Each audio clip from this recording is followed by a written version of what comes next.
Salut à toutes et à tous, c'est Tao sur la chaîne La Taloche et aujourd'hui je vais vous parler de la AEW pour ceux qui suivent mon Twitter @taophilpw.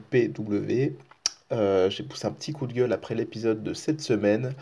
On est aujourd'hui jeudi combien si vous entendez des petits clics c'est normal. On est jeudi 5, j'ai regardé l'épisode qui s'est passé dans la nuit du mercredi au jeudi pour nous, donc du coup le 4 décembre 2019 pour les Américains qui étaient sur place. J'ai regardé l'épisode et j'ai eu des choses qui m'ont fait mal, qui m'ont fait chier même, on pourrait le dire. Voilà, je vais être vulgaire durant cette vidéo sans doute, parce que j'ai pas envie de me retenir, j'ai pas envie d'avoir de filtre pour cette vidéo, j'ai pas envie d'être tout public, je m'en fous un petit peu. J'ai envie de pousser un petit peu une gueulante parce que ça me pèse depuis quelques temps maintenant et là ça a vraiment ça a débordé le vase de ma tolérance. Donc voilà, je vais un petit peu vous parler du show rapidement. J'ai pas fait de vidéo la semaine dernière, donc je vais un petit peu en parler rapidement, mais pas plus que ça, parce que du coup ça date un petit peu. Du coup la semaine dernière, Chris Jericho est venu célébrer un petit peu avec tous ses potes, c'était un bon segment. Voilà, pas grand chose à dire de plus. Il y a eu les Best Friends qui ont affronté les Lucha Brothers et qui ont étonnamment gagné. C'était super cool à voir. Il y a eu aussi un bon match féminin entre Bea Priestley et Misakura qui affrontaient Hikaru Shida et Chris Tandler, qui d'ailleurs a fait une belle performance même pendant le show de cette semaine, pardon. Je vais essayer d'arrêter avec les bruits de bouche comme ça là, ça, j'entends tout le temps, à chaque fois ça me dérange quand je les réécoute mes vidéos. Bref, parce que je réécoute mes vidéos, je suis un petit peu narcissique, ouais. Du coup, voilà, c'était un bon match. Il y a eu Cody qui a affronté un jobber, on sait pas trop pourquoi. Voilà, donc un match qui était bien entendu moins de 10 minutes. Je vous rappelle que je tacle très souvent Cody parce que je n'apprécie pas du tout ce qu'il veut nous faire, ce qu'il veut présenter, ce qu'il dégage. Je n'aime pas du tout, j'aime rien du tout. Voilà, c'est vraiment trop narcissique, c'est hypocrite et voilà, j'aime pas du tout. C'est pour ça d'ailleurs j'ai beaucoup aimé la promo de MJF quand on est devenu méchant, où il a dit que Cody se foutait de la gueule de tout le monde parce que c'est évidemment totalement vrai. Donc voilà, Cody a affronté un jobber, il l'a battu très rapidement. Mais le truc, c'est qu'après, il s'est fait attaquer par des nouveaux arrivants, on fait la liaison, des nouveaux arrivants à la AEW qui étaient Butcher et Blade, qui est accompagné de le Bunny.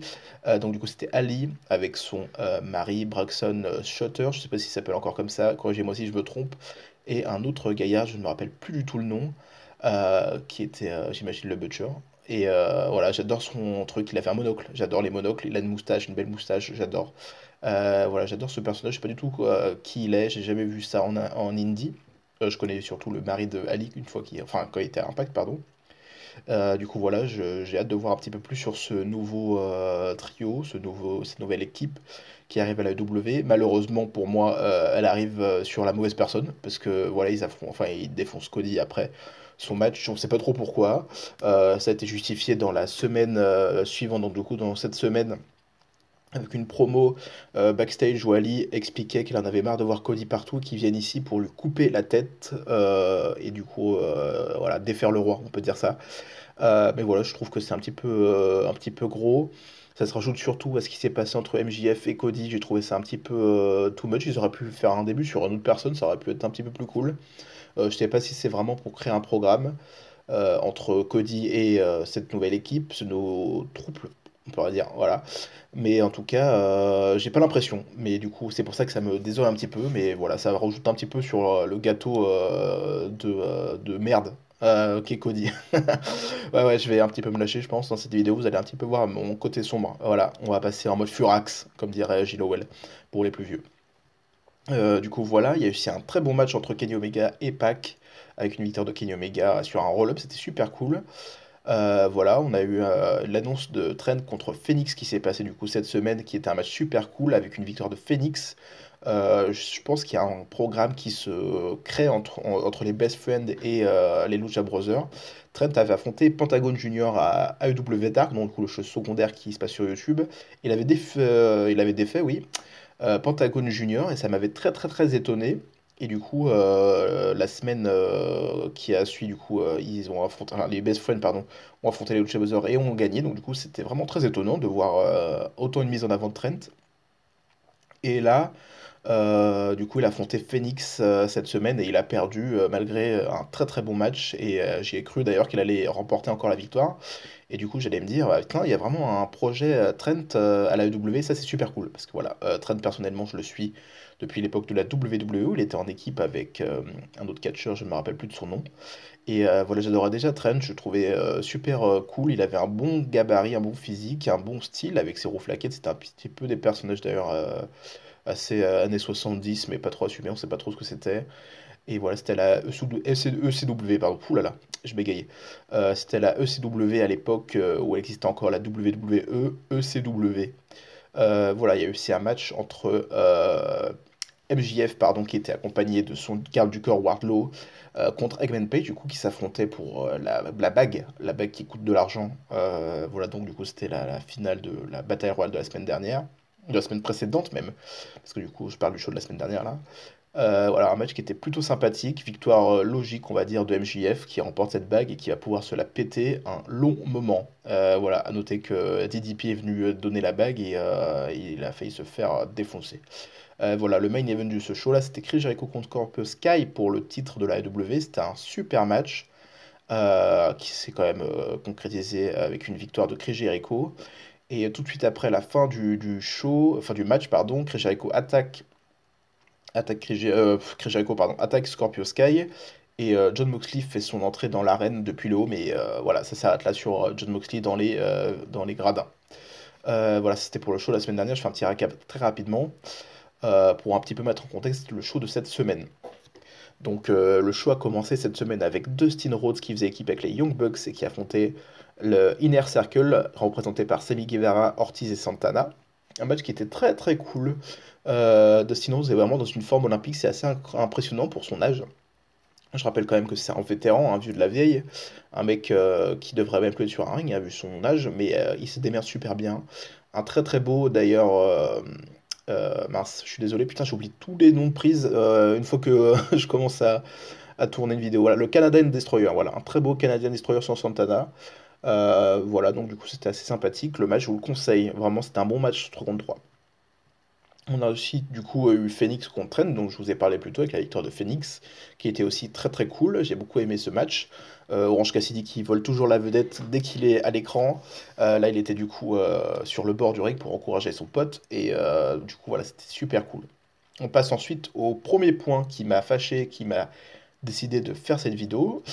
Pour ceux qui suivent le Twitter de la chaîne, du coup, @lataloche, j'avais posté un petit message ces derniers jours pour dire que j'étais plus trop motivé pour parler de catch parce que j'avais pas grand chose à dire en fait.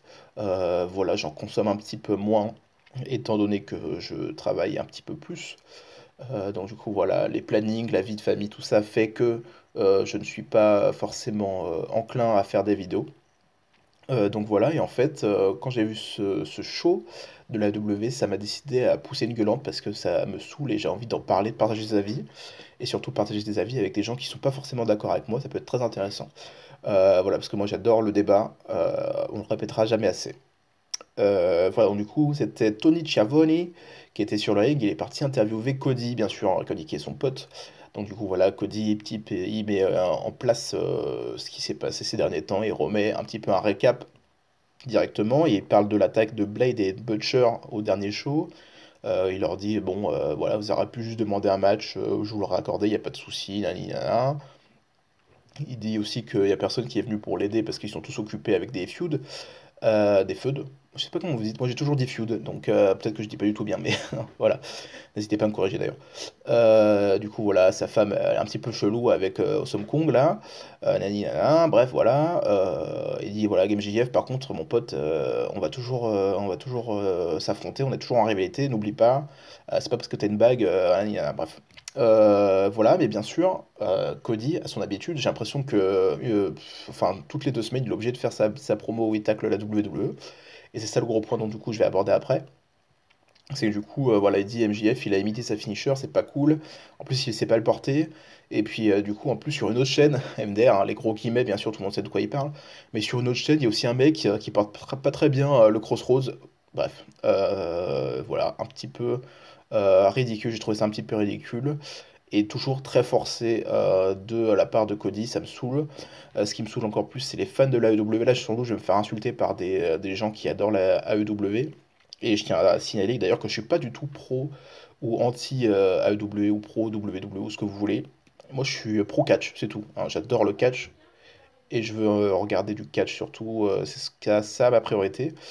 Et en fait, j'en ai marre de voir Cody, j'en ai marre de voir la WWE toujours en train de tacler la WWE comme si leur vie dépendait de la WWE. En fait, c'est vraiment impressionnant, c'est quotidien, c'est vraiment tout le temps, tout le temps, tout le temps. Et ça me saoule. Donc du coup, voilà, c'est le premier point qui m'a un petit peu énervé. Je me suis dit, putain, ça fait chier. Mais bon, bref, habitué avec Cody, ça passe toujours. Voilà, du coup, on a ensuite des promos avec Joey Janela qui parle de sa sorte de rivalité avec John Moxley, qui peut toujours être d'ailleurs très bien. Les deux antagonistes pardon, font des très bons matchs, donc du coup, j'ai hâte de voir ça.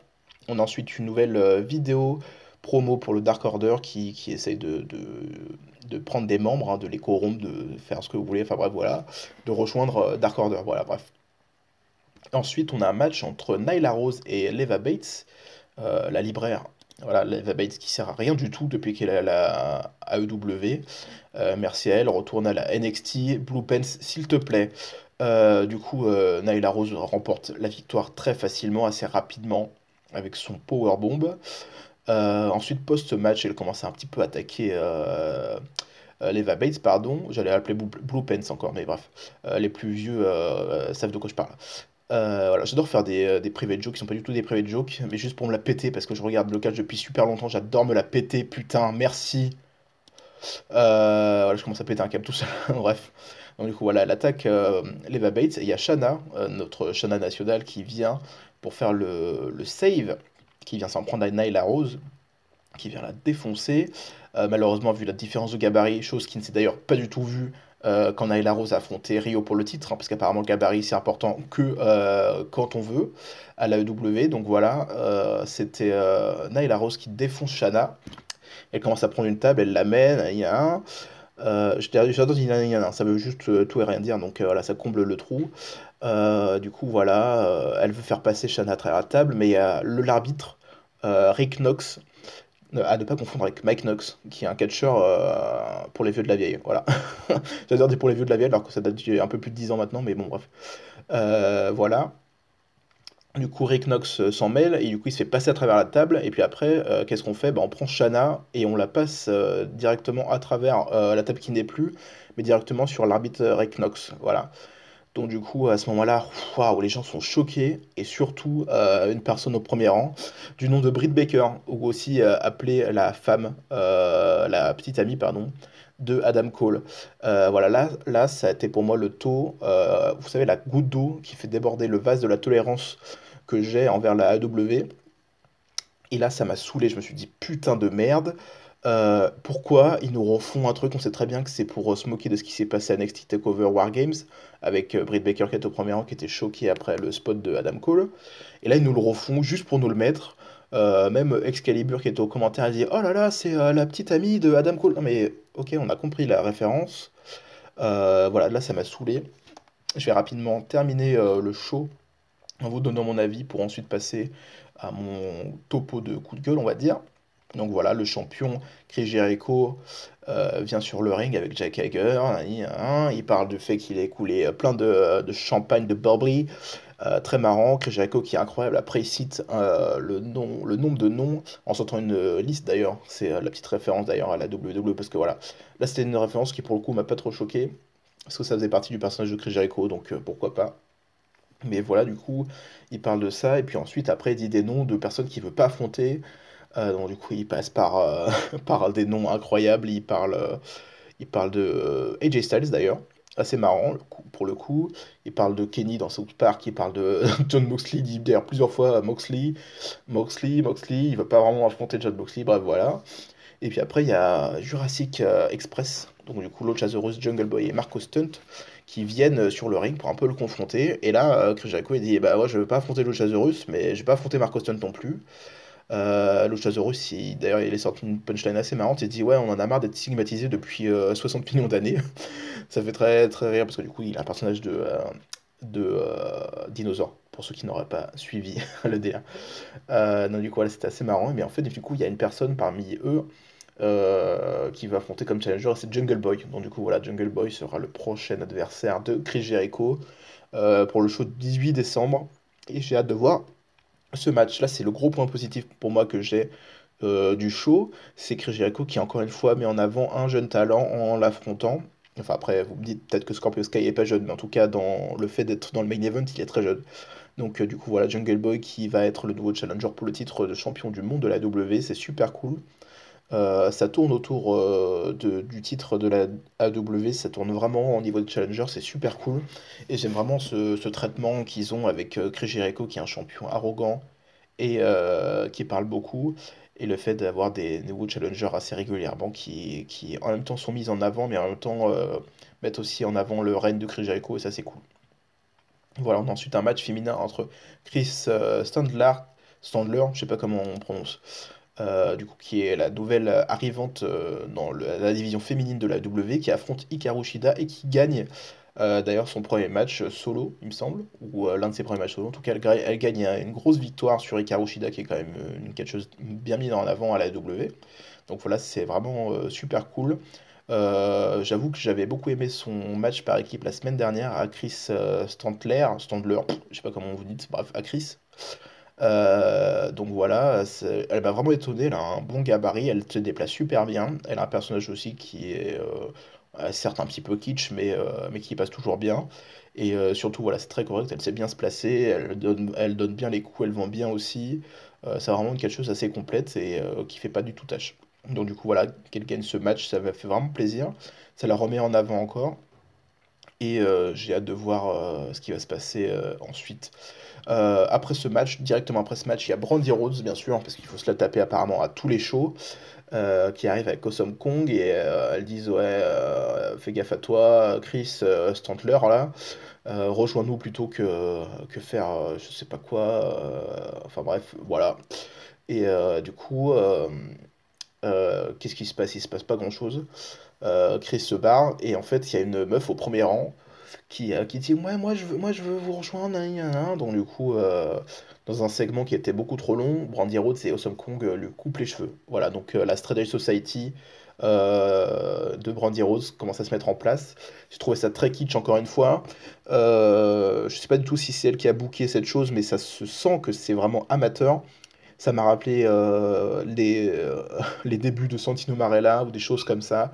Les débuts aussi de Rosa Mendes d'ailleurs. Pour ceux qui s'en rappellent, Rosa Mendes, parce qu'elle a pas fait une grosse carrière à la WWE, qui était la sorte de fan de Beth Phoenix, qui était juste un larbin qui est parti très vite d'ailleurs, de la WWE, j'entends. Du coup, voilà, ça m'a rappelé ça. Et pour le coup, j'avais bien aimé en tout cas pour Santino Marella à l'époque. Mais là, c'était très très kitsch. En 2019, on sait très bien que la meuf au premier rang, c'est une catcheuse. Qu'elle va sans doute continuer après à faire ses débuts dans le match, enfin dans les shows, des choses comme ça. Et là, c'était déjà long. Et en plus, c'était vraiment mal foutu. Ça m'a foutu vraiment le malaise. Et d'ailleurs, j'ai l'impression que ça a même foutu le malaise aux gens qui étaient présents dans l'arène. C'est pour dire à quel point c'était malaisant, parce que pour qu'un fan de la AEW soit malaisé par Brandy Rhodes et Awesome Kong, c'est vraiment que c'est mauvais, quoi. Donc voilà. On a ensuite eu le main event. Non, c'est pas le main event, qu'est-ce que je raconte? Je raconte des bêtises, c'est le pré-main event.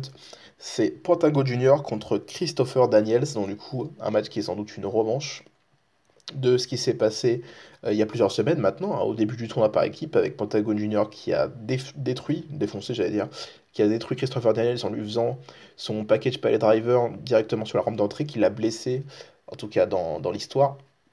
Du coup voilà, j'étais très étonné et très déçu de voir ce match ici.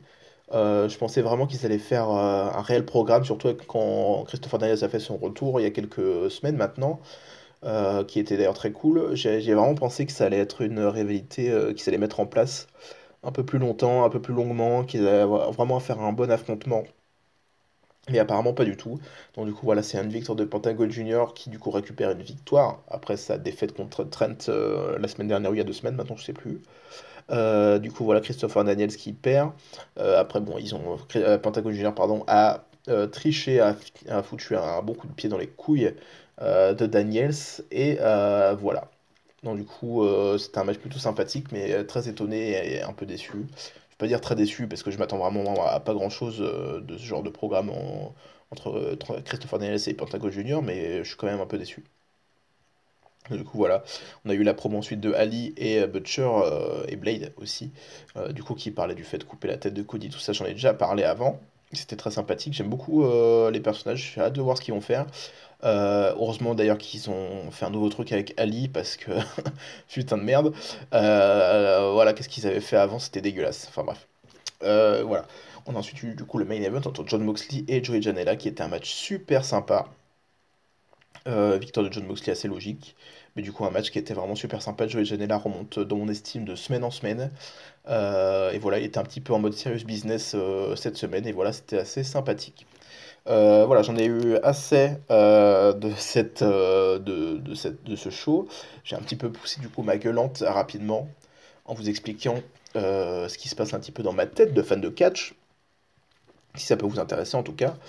Mais j'avais surtout besoin de partager cet avis qui commence à me saouler. Je voulais vraiment en parler avant. J'en ai déjà parlé aussi un petit peu avant quand je faisais les critiques de la AEW avec ma collègue Megan. Mais en fait, j'en ai marre de la W qui vivent par la WWE. Ça me saoule. C'est chiant, putain.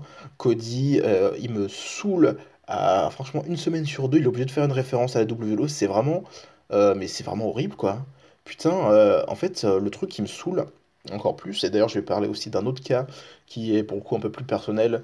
Et là, c'est vraiment mon avis que je vais partager. Mais pour le coup, sur ce délire de anti-WWE, ça me saoule parce que je suis fan de catch en fait. Je suis pas là en train de me dire ah putain, qui fait les meilleures audiences entre NXT et Dynamite, pourquoi machin, gna gna. Je m'en fous en fait. Je veux voir du catch, je veux voir un produit qui se tient, je veux voir des catcheurs mis en avant, franchement des segments comme Chris Jericho, j'ai envie d'en voir tout le temps. Parce que le mec, il est bon, il parle super bien, il met en avant des jeunes stars, il met en avant la ceinture, il crée une bonne ambiance dans la salle. Enfin, le mec, en plus, il a tout compris au business, quoi. Enfin, franchement, une fois toutes les 2 semaines aussi, il balance une nouvelle phrase qui devient un t-shirt qui se vend. Enfin, le mec est actuellement un putain de génie dans le business. Et si vous m'aviez dit que Chris Jericho, champion de la W, ce serait l'un des meilleurs trucs actuellement dans le monde du catch, si vous m'avez dit ça, pardon, il y a quelques mois ou voire quelques années, mais j'y aurais absolument jamais cru, quoi. Parce que Chris Jericho, c'est pas vraiment un catcheur que je portais plus que ça dans mon cœur. Je connais sa carrière, hein. J'ai apprécié beaucoup de ses matchs, j'aime beaucoup son personnage. J'aimais vraiment quand il était en heel à la WWE en 2009, quand il était champion du monde poids lourd, j'aime vraiment beaucoup. Mais c'était pas quelque chose de transcendant, quoi. Et pourtant, actuellement, en tant que champion de la AEW, je le trouve incroyable, quoi. Je sais pas si c'est parce que, du coup, c'est lui la tête d'affiche, on va dire, de la compagnie. Je dis pas ça parce qu'il est champion, mais parce que c'est l'un des mecs les plus connus du business et qui est méga connu de partout, quoi. Mais le mec est super doué. Des machins comme ce qu'on voit actuellement avec Shana, du bon catch féminin, c'est ce que je veux voir. Comme le premier match qu'il y a eu d'ailleurs pendant ce show entre les Young Bucks et Dustin Rose contre Inner Circle, c'est ce que j'ai envie de voir. Des choses comme les Lucha Brothers et les Best Friends, c'est ce que j'ai envie de voir. Plus un Orange Cassidy, il a jamais fait réellement de match à la W, et pourtant dès qu'il est là, il est pertinent quoi. Et il n'a pas besoin d'être pertinent en faisant des tacles par cette compagnie-là, par ce machin-là, ce truc bidule-là. On s'en fout, c'est Orange Cassidy, il est super cool et on a envie de le voir. Ce qui me saoule avec Cody, c'est qu'on n'a pas. Enfin, déjà, je trouve que c'est culotté quand même de dire que les gens ratent sa fiche, alors que. Enfin, c'est pas non plus le catcheur du siècle, hein, Cody, hein. Je rappelle quand même que c'est un mec qui fait des 3 étoiles. Il a jamais été transcendant dans son in-ring. Mais voilà, ça me saoule. Il vit par rapport à la WWE, par rapport à son père, parce que c'est bien joli de dire, voilà, nous on vit pour les vivants. Par contre, quand tu fais une promo une fois sur deux, tu parles de ton père qui est mort depuis 3 ans, faut arrêter de se foutre de ma gueule, ok? On sait très bien que, voilà, parce qu'en plus maintenant il y a le nouveau truc avec, oh là là, Dusty, pardon, Dusty Rhodes, il serait tellement fier de toi, franchement, t'es vraiment le digne fils de ton père, mais putain, mais waouh, vous parlez d'un mec qui est décédé qui travaille à NXT d'ailleurs, donc le culot qu'il a, c'est vraiment fou. Mais arrêtez de parler pour les morts en fait. c'est vraiment incroyable. Enfin, j'ai envie de dire, c'est qui t'autorise, à part le fait que tu sois son fils, à parler de ton père comme si tu savais ce qu'il disait au paradis, quoi. Faut arrêter de se foutre de ma gueule. Cody, il a une carrière qui a toujours été très moyenne. Maintenant qu'il a la W, enfin en tout cas les pros AW, pardon. Et je le dis, hein, parce que les fans, la plupart des fans qui vont au show de la AEW, c'est des pros AEW, c'est-à-dire qu'on peut leur servir n'importe quoi de la AEW, ils vont être contents. Cody, c'est leur dieu, quoi. Cody, il pourrait dire n'importe quoi, ils vont dire ah, MDR, c'est trop génial. J'ai oublié aussi d'en parler, mais la semaine dernière, il est venu après le show Cody pour féliciter un mec qui avait une pancarte Suck It Vince, bah, donc Suck It Vince McMahon, hein, bien sûr, pour lui dire bravo, mon pote, t'es génial. Mais putain, c'est incroyable, quoi. En fait, il brosse ses fans dans le sens du poil à tel point qu'ils se rendent même pas compte que le mec, il fait juste méga de thunes en se foutant de leur gueule alors que le mec est juste un catcheur moyen, quoi. Donc ses promos, certes, ces dernières promos ont été très bonnes, mais putain, c'est vraiment phénoménal, quoi. J'arrive pas à comprendre. Je parle aussi vite fait de la chose qui s'est passée avec Britt Baker, là, le plan. C'est un plan qui est totalement voulu, hein, pour le coup. Je sais très bien que vous allez me dire, oui, mais le plan qui était à NXT TakeOver ici aussi, il était voulu. On va pas se mentir, oui, il était voulu. Mais il y avait un contexte, en fait. Il avait le contexte Adam Cole qui venait de passer du haut d'une cage à travers une table, quoi. Donc oui, effectivement, il y avait sa meuf au premier rang. J'imagine d'ailleurs que c'était pas programmé, hein, qu'elle ait cette réaction-là. C'était une réaction naturelle qu'elle avait, parce que je rappelle quand même qu'elle travaillait pas pour la WWE. Donc à aucun moment, d'ailleurs, ce serait même contre-productif de vendre ce genre de truc à la WWE en mode vous avez vu, si vous voulez, je peux faire la choquer. Enfin bref, elle était vraiment choquée, ça, y a pas de doute. Après, le fait que Triple H dise oui, mais c'était pas vrai, c'était pas vérifié, on n'a pas fait exprès, on sait très bien que c'est des mythos, on va pas se mentir. Je vais pas non plus vous dire que Triple H c'est le génie et que je suce la queue, que NXT c'est vraiment le meilleur programme ever depuis la création du catch, pas du tout. J'adore NXT, j'adore pas forcément Triple H parce que je trouve c'est aussi un catcheur moyen mais qui a réussi à se forger une bonne carrière en créant autre chose que forcément son ring, qui était d'ailleurs très correct, hein, non plus en tout cas pour la période où il catchait. Mais voilà, le fait qu'il fasse ce spot-là avec Britt Baker, c'était juste ridicule. Vraiment, les fans, ils ont rigolé. Ah, MDR, c'est vraiment des génies trop forts et tout. Mais c'est juste ridicule. C'est juste pour dire MDR, on se fout encore de la gueule de WWE avec NXT. Je vais pas parler de ce qui s'est passé avec la promo de la chaîne qui disait oui, Dynamite, ça bat NXT dans tous les sens. Parce que ça, pour le coup, c'est un choix de la chaîne et pas, on n'avait pas directement de la promotion de la W. Donc je vais pas en parler ici.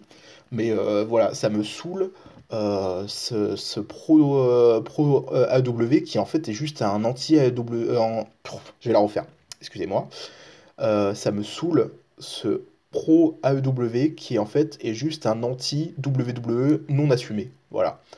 Enfin moi quand je regarde la AEW, c'est pour voir du bon catch, un truc certes, on va pas se mentir, hein, il faut arrêter d'ailleurs avec ces mythos en mode oui c'est une alternative, c'est pas du tout une alternative, ok?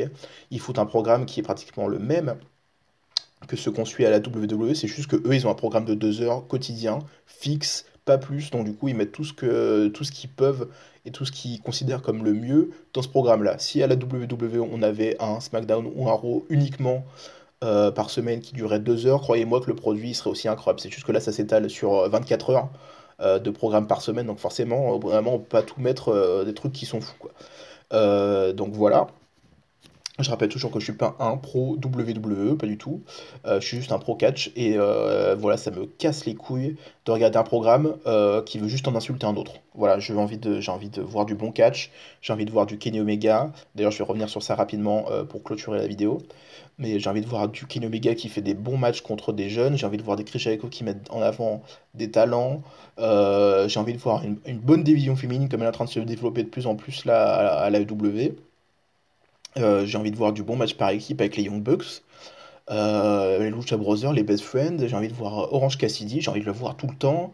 Joey Janela, je commence à de plus en plus pardon, l'apprécier. J'ai envie de voir les Jurassic Express, j'adore cette équipe, j'adore Luchasaurus, j'adore Jungle Boy. J'ai un peu plus de mal avec Marco Stunt, mais je pense qu'ils vont réussir à me le faire apprécier avec le temps. Et voilà quoi, putain, j'ai envie de voir du bon catch, j'ai envie de voir des bons programmes, j'ai pas envie de voir ce qu'ils essaient de nous présenter pratiquement toutes les semaines. Il y a un tacle avec la WWE, quoi, ça me saoule. Voilà, donc du coup, je vais parler vite fait du Kenny Omega, parce que je commence à beaucoup trop m'étaler. Mais voilà. Le gros problème que j'ai avec Kenny Omega en ce moment, qui est, je le rappelle, mon catcheur favori depuis très très longtemps maintenant, c'est à cause, on va dire, ou grâce à lui, ça dépend du point de vue, que je me suis vraiment intéressé au catch japonais à l'époque. Il n'était pas encore à la New Japan d'ailleurs, il me semble. Mais voilà, c'est vraiment un catcheur que j'apprécie beaucoup. Sa période quand il était champion, ou en tout cas quand il était autour du titre de champion du monde de la New Japan, donc du coup le titre IWGP, c'était vraiment une période incroyable pour moi parce que du coup, vu que j'étais toujours fan de Kenny Omega, c'était vraiment l'une des meilleures périodes que j'ai vécues en tout cas pour le catch japonais. J'ai vraiment adoré. Ces confrontations avec Okada, c'est pour moi des matchs qui sont dans l'histoire du catch, mais dans l'histoire avec un grand H. Et en fait, le truc, c'est qu'à la EW, ce qui, je pense, c'est pas réellement leur problème ou leur faute, mais plus un problème du fait que ce soit un programme hebdomadaire, mais c'est qu'en fait, ils ont réussi à me rendre Kenny Omega juste banal. Voilà, j'arrive plus à ressentir Kenny Omega qui est le top du top, qui est le meilleur des meilleurs. Et ça, pas forcément à cause du fait qu'il ait perdu contre John Moxley, hein, je m'entends bien. C'est juste qu'en fait, depuis le début de la AEW, j'ai juste l'impression de voir un Kenny Omega qui est moyen, qui a un up mid carder, comme on pourrait dire, et qui est pas un main eventer, qui est juste moyen, bof, qui fait des bons matchs, mais sans plus. J'ai pas l'impression qu'il soit transcendant dans ce qu'il veut nous dire, et ça me dérange beaucoup. J'espère qu'il va revenir dans le haut du tableau, pourquoi pas autour du titre de la AEW. J'ai pas l'impression que d'ailleurs ça soit son objectif personnel. Mais en tout cas, moi j'aimerais bien qu'après ce règne de Chris Jericho qui va être, je pense, toujours très bien, je pense qu'après ce programme-là, on aura un truc qui va un petit peu plus bouger. Et j'espère que ce sera avec du très très bon catch en main event. Et malheureusement, parce que c'est pas vraiment la faute de Chris Jericho, hein, il est quand même âgé, mais pas juste du catch sympa avec surtout des personnages super cool. Mais j'ai envie de voir du très bon catch avec des très bons personnages. C'est pour ça que j'ai envie de regarder la EW. Parce que voilà, quand Seth Rollins par exemple, là je parle de la WWE, mais quand Seth Rollins il dit qu'il est le meilleur du monde et qu'à côté t'as des autres mecs qui nous disent MDR oh lol, à la W il y a vraiment des meilleurs mecs, ok, mais ils sont pas champions du monde quoi. Donc c'est bien beau de nous dire que eux ils veulent présenter l'élite du catch américain, mais quand l'élite du catch elle est même pas dans ton main event, faudrait un petit peu se poser des questions je pense. Voilà, je vais m'arrêter ici. J'ai fait un gros coup de gueule. Je sais pas si vous avez lu jusqu'ici, enfin, pardon, écouté jusqu'ici, je sais pas pourquoi je dis lu. Je commence un petit peu à partir en couille, je me perds dans ce que je veux dire. Donc il est grand temps de terminer cette vidéo. N'hésitez pas à me dire ce que vous pensez actuellement du produit de la W, ce que vous pensez de cette guerre avec la WWE. Si vous trouvez ça pas vraiment gênant, cette provocation constante, on va dire. Si vous trouvez que Cody il est incroyable, n'hésitez pas à me le dire aussi. Ça, par contre, je serais pas d'accord, je pourrais pas changer d'avis sur ça. Mais voilà, c'était ma gueulante sur la W. Je vais ensuite enchaîner en parlant un petit peu de ce qui s'est passé en ce moment. Peut-être ou peut-être pas. J'ai envie de parler du show d'Impact de la semaine dernière qui était un show old school qui était super cool. Peut-être de NXT, je sais pas encore. J'ai pas trop de choses à dire, mais en tout cas, je voulais vraiment faire cette vidéo pour vous partager mon avis actuel sur la AEW. Je te rappelle que c'est une vidéo actuelle.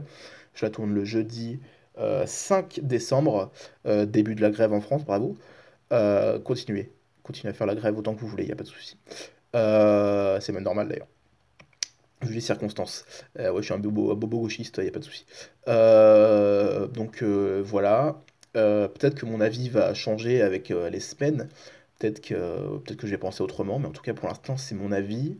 Et ça me fait chier voilà, de regarder la AEW si c'est pour que 2 fois en 2 heures on tacle la WWE alors que clairement je m'en fous. C'est pas ça que j'ai envie de voir. Voilà, je m'arrête ici. Partagez un maximum s'il vous plaît.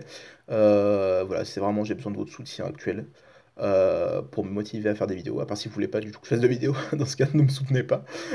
Mais en tout cas, voilà, soyez toujours fan de catch, soyez toujours fiers d'être fan de catch. N'hésitez pas à partager votre avis, même si ça fait que quelques jours, quelques semaines que vous regardez du catch. C'est toujours important de partager son avis, toujours dans le respect et dans la tolérance des autres. Et voilà, on peut pas changer tout le monde, ne l'oubliez pas. Alors ne faites pas le forcing si vous sentez que la personne en face ne peut pas changer son avis et tant qu'elle prend du plaisir dans ce qu'elle regarde, qu'elle continue. Voilà. Allez, bisous. À plus. Je sais pas quand d'ailleurs. Bisous.